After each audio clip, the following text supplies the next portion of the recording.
Bon, chers amis, bonsoir. Je crois que j'ai déjà salué la plupart d'entre vous. Édouard a parlé des entrepreneurs, et certains d'entre nous le sont. Et demain sera la journée des entrepreneurs. Je voudrais ce soir parler d'abord de l'avenir de notre réseau. 2018, je l'ai dit, est la dernière année de notre plan stratégique 2014-2018. Au cours de ce plan, nous avons été soumis à des secousses, fait face à des difficultés, à la réforme des chambres consulaires, à la loi NOTRe, qui ont remis en cause nos financements, nos pratiques, et nous avons su surmonter avec énergie, avec une capacité d'adaptation remarquable, fondée sur la vitalité de notre vie associative, à ces difficultés. Bien. Et maintenant, les premiers résultats de 2018 que j'ai évoqués tout à l'heure nous le confirment, il faut réfléchir à l'avenir et je pense que nous pouvons et que nous devons construire un nouveau projet. Et il s'agit donc de construire le plan stratégique de la période à venir 2019-2022. Alors, ce plan n'est pas construit à partir de rien. Il se fonde sur une réflexion qui a été engagée, qui a donné lieu à un dialogue informel ou formel avec les plateformes, avec les coordinations régionales, avec nos partenaires. Et dans les mois à venir, nous développerons et nous généraliserons cette concertation et cette écoute de façon à ce que le plan stratégique puisse être adopté à l'Assemblée générale de 2019, comme d'ailleurs notre plan 14-18 avait été adopté à l'Assemblée générale de 2014. Mais ce plan, bien sûr, devra prendre en compte vos idées, vos réflexions, vos initiatives et aussi les obstacles à surmonter. Il devra indiquer des pistes d'avenir à explorer et des voies nouvelles à suivre. Il ne s'agira pas, à mes yeux, d'une rupture par rapport au plan en cours, parce que je suis convaincu que nous devons chercher plus de croissance pour nous et pour notre pays.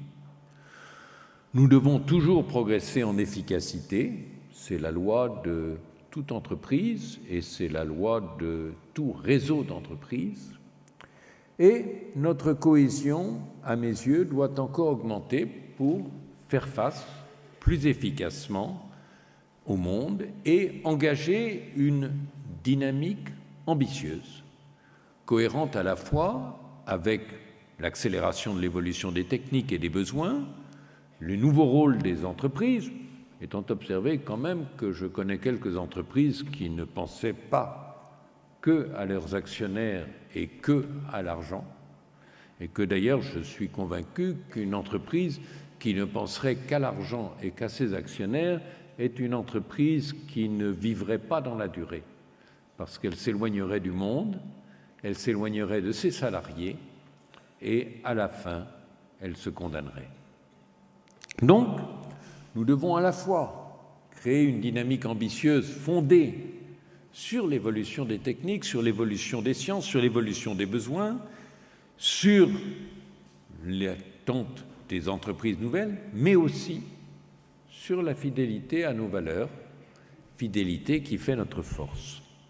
Alors, à mes yeux, quelques priorités d'action se dégagent déjà. La première, on l'a évoqué cet après-midi, c'est le numérique. Sous l'impulsion d'Édouard, nous avons lancé IP 2.0. C'est un outil remarquable qui a été co-construit avec le réseau et adopté par la quasi-totalité des plateformes. C'est un instrument irremplaçable de cohésion et d'efficacité, mais dont tout le potentiel n'est pas utilisé. Juliette l'a déjà dit, notre objectif, c'est 100%. 100% des plateformes utilisant IP 2.0 avec 100% de ses potentialités. La réalité, aujourd'hui, ce serait 90-40. 90% de nos plateformes utilisent IP 2.0, mais en moyenne, elles n'utilisent qu'à 40% le potentiel. Et donc, si nous voulons viser 100, la première obligation, c'est de continuer, comme on l'a fait dans le passé, à améliorer IP 2.0, l'adapter, l'intégrer de nouvelles fonctionnalités, en faciliter l'utilisation par nos permanents, bien sûr, mais aussi par nos bénévoles et par les entrepreneurs que nous soutenons. Cela dit, IP 2.0 n'épuise pas le champ du numérique. Et là aussi, Juliette en a parlé, il faut que le réseau tire pleinement parti de la révolution numérique pour sa communication interne, externe, pour sa notoriété. Et ça implique une stratégie nationale à construire. C'est l'objet des assises du numérique. Deuxième point, c'est la communication interne et externe. Ma conviction, je le dis, c'est que notre notoriété et notre image ne sont pas à la hauteur de nos résultats et de notre action. Et la notoriété et l'image, ce n'est pas un luxe dans le monde d'aujourd'hui, c'est quelque chose qui est une condition de l'efficacité et de l'action. Et donc, il faut, sur ces deux plans, faire ce qui est à mes yeux assez proche d'une rupture. Il faut vraiment, par de nouveaux outils, faire que cette communication soit fluide, naturelle et qu'elle nous aide dans notre action quotidienne. Il y a une commission communication qui est présidée avec talent par Alain Mailleux, mais je compte sur elle pour nous proposer des pistes de progrès communes à notre réseau. Le troisième point, c'est construire un lien avec nos entrepreneurs qui aille au-delà du remboursement de leurs prêts. Je suis frappé que nous aidons une quinzaine de milliers d'entrepreneurs par an, plus 16 000. Ça veut dire qu'il y a aujourd'hui sans doute 250 à 300 000 entrepreneurs qui ont bénéficié du concours d'Initiative France. C'est un réseau sans équivalent. C'est un réseau qui est fondamental pour notre avenir, mais aussi pour soutenir les nouveaux entrepreneurs que nous recevons tous les ans. Et ce réseau, pour le faire vivre, il y a eu des initiatives prises. Il y a par exemple des clubs d'entrepreneurs. Mais là aussi, on garde le contact pas assez longtemps. Je me suis beaucoup occupé d'universités ces derniers temps. Je ne parle pas de notre université d'ici, on a aussi travaillé, mais des universités en général. Et un des inconvénients, une des faiblesses des universités vis-à-vis des grandes écoles, c'est que les grandes écoles construisent un lien avec leurs anciens élèves qui dure la vie entière. Et que nos universités perdent le contact avec leurs anciens élèves du jour où ils l'ont quitté. Ma conviction très forte, c'est que nous devons construire un lien à vie avec les entrepreneurs qui nous ont aidés, que nous avons aidés, et ils nous aideront à ce titre. Et là, pour moi, c'est une voie d'action absolument essentielle, qui implique un travail, des méthodes nouvelles, de leur apporter un plus après, pour qu'ils nous soutiennent aussi. Une quatrième voie, c'est l'élargissement et l'enrichissement de notre offre. Chaque plateforme, disons la plupart d'entre elles, a des innovations, a des bonnes pratiques, a des pratiques nouvelles, a des idées d'accompagnement nouvelles. Certaines font des lieux de travail ensemble, d'autres ont des formations spécifiques. Bref, les initiatives, les idées foisonnent dans notre réseau. La vérité, c'est que souvent, elles ne se diffusent pas dans notre réseau.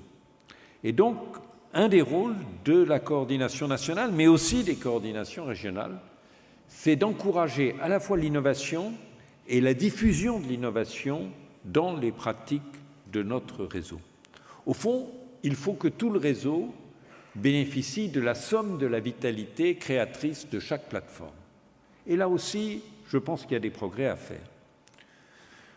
Une cinquième voie, c'est tout en restant un réseau généraliste, et je pense que nous devons rester un réseau généraliste, c'est-à-dire que nous devons faire en sorte et continuer de faire en sorte que tous les entrepreneurs, tous les candidats entrepreneurs fassent appel à nous. Je pense que pour l'avenir de la France, il est important d'avoir des start-up, mais je pense aussi qu'il est important d'avoir des commerces locaux. Et donc nous devons rester généralistes, mais nous devons nous tourner de façon spécifique vers certaines catégories d'entrepreneurs ou d'entreprises. D'abord, les femmes. Aujourd'hui, nous avons parmi les entrepreneurs que nous soutenons 39% de femmes. C'est moins de 50%, il faut viser la parité. Et il faut d'autant plus viser la parité que ce pourcentage de 39% insuffisant est déjà supérieur à la part des femmes dans la création d'entreprises. Et je n'ai jamais vu qui que ce soit m'expliquer qu'une femme était moins apte à créer une entreprise qu'un homme. C'est un poids du passé et nous devons contribuer à vaincre ce poids du passé. Nous devons en second lieu viser les quartiers prioritaires de la ville. Nous sommes remarquables en zone rurale. Nous ne sommes pas aussi bons que nous devrions l'être dans les quartiers prioritaires de la ville. Et ma conviction, c'est que le développement de cette capacité entrepreneuriale, de cette réussite entrepreneuriale dans les quartiers prioritaires de la ville, rencontre des populations qui en ont particulièrement besoin. D'expérience, je sais que ces populations, quand elles veulent intégrer des structures salariales, des grandes entreprises, des administrations, se voient opposer des discriminations de fait ou de droit. Que ces populations ont une capacité créatrice extraordinaire, mais elles n'ont pas de réseau, et l'absence de réseau, l'absence d'argent, fait qu'il y a souvent une autocensure et un renoncement à mettre en œuvre dans la création d'entreprises ces capacités profondes. Et donc, je suis convaincu que nous devons agir spécifiquement vers ces plateformes, vers ces publics. Et je suis aussi convaincu d'ailleurs que si nous mettons en œuvre une politique dynamique dans ce domaine, mon ambition est que nous doublions en 3 ans le nombre des entreprises que nous aidons dans ces quartiers. Si nous engageons une telle action, nous aurons des ressources supplémentaires pour y faire face.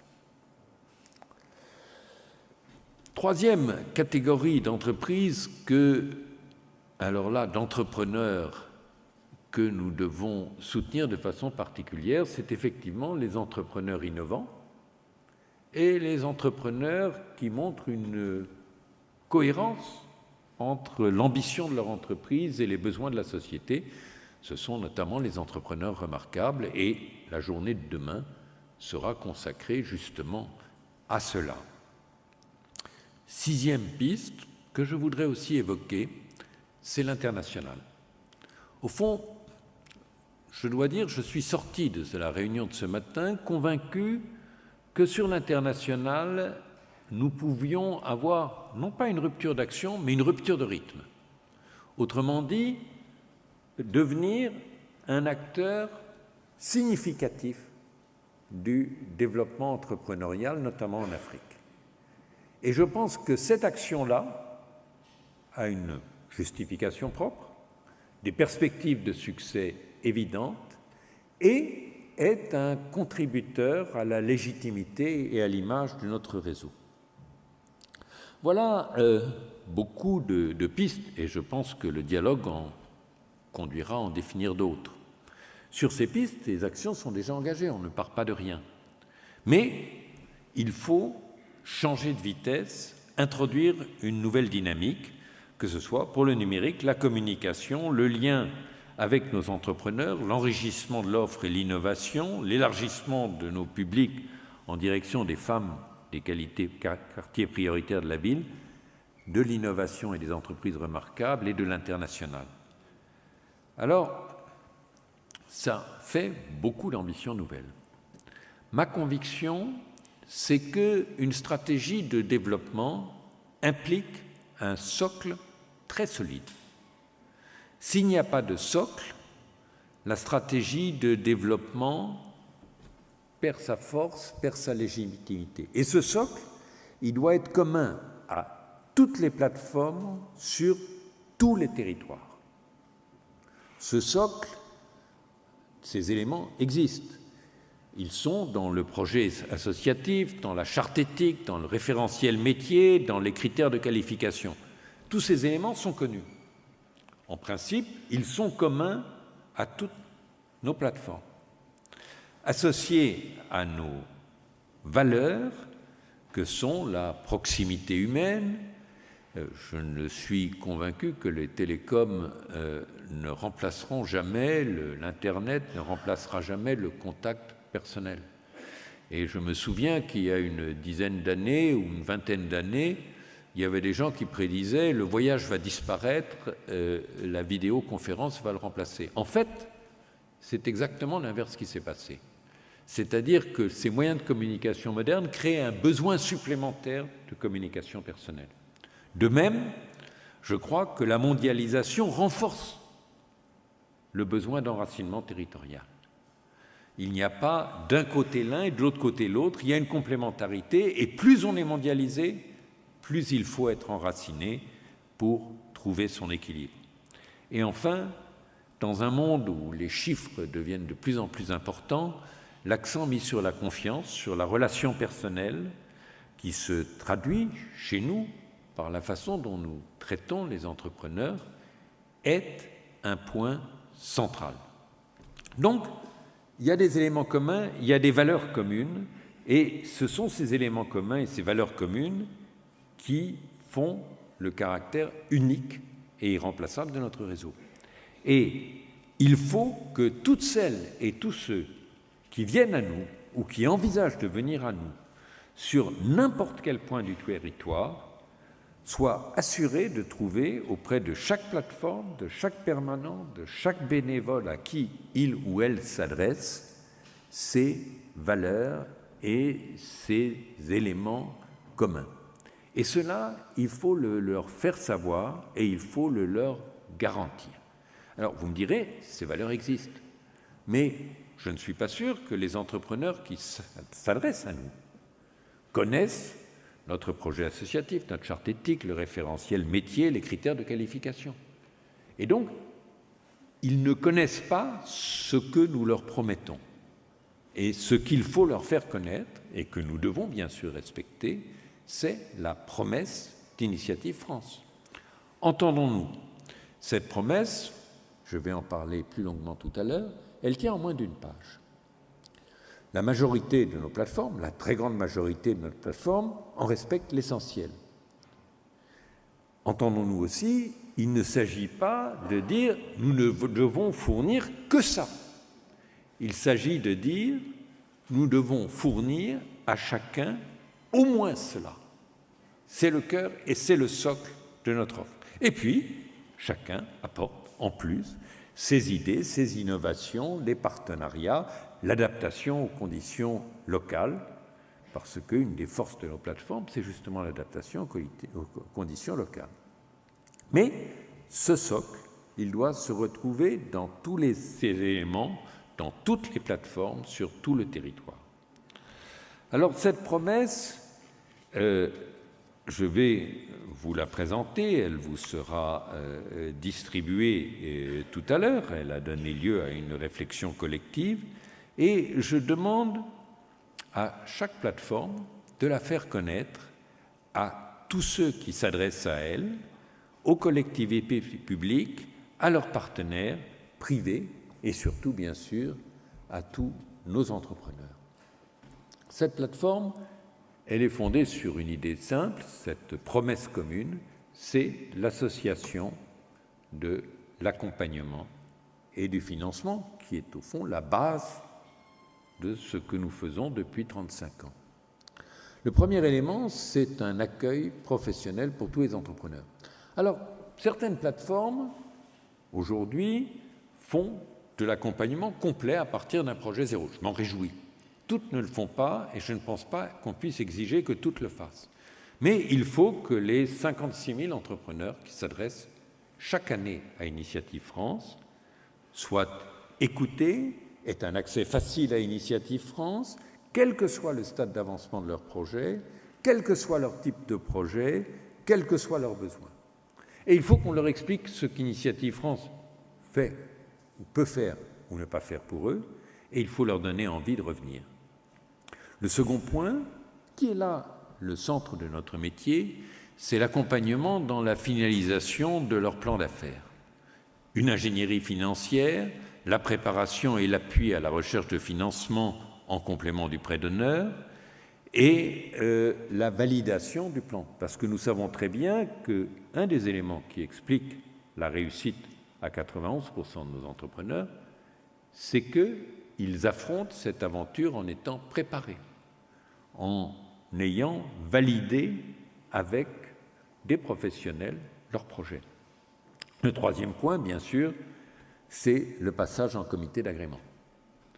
C'est un passage, au fond, ça m'a impressionné quand j'ai assisté à des comités d'agrément, qui est personnalisé, qui est fondé sur la personne. Les banques examinent des dossiers, c'est bien, mais un dossier, ça peut être fait par quelqu'un d'autre. Un dossier peut être très bon et l'entrepreneur ne pas être en adéquation avec son projet. Et ce qui fait notre force, c'est l'analyse de l'adéquation de la personne et du projet. Et enfin, il faut que tout ceci soit fait dans des délais raisonnables et un décaissement rapide du prêt d'honneur. Parce que quand quelqu'un veut créer une entreprise, le rythme est central. Et il ne faut pas que Initiative France rompe ce rythme.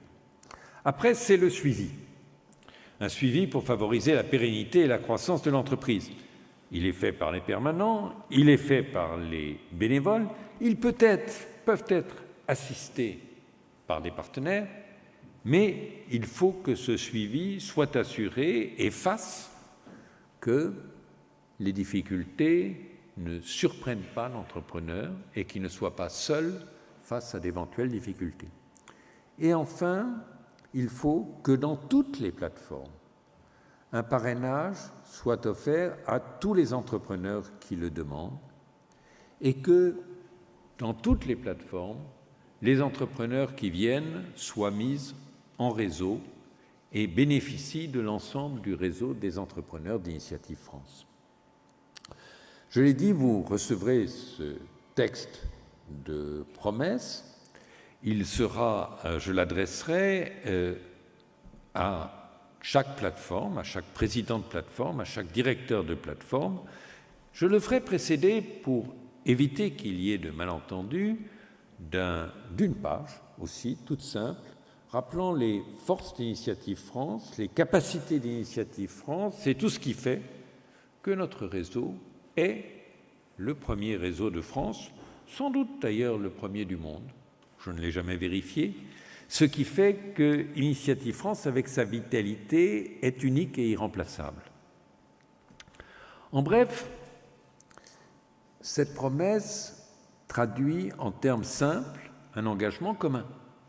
Elle ne comprend aucun élément qui ne figure déjà dans notre métier. Il s'agit de faire connaître à tous que Initiative France, notre marque commune, est la garantie que, quelle que soit la plateforme, quelle que soit sa taille, l'entrepreneur qui vient soit assuré de trouver toutes les valeurs et toutes les forces d'Initiative France.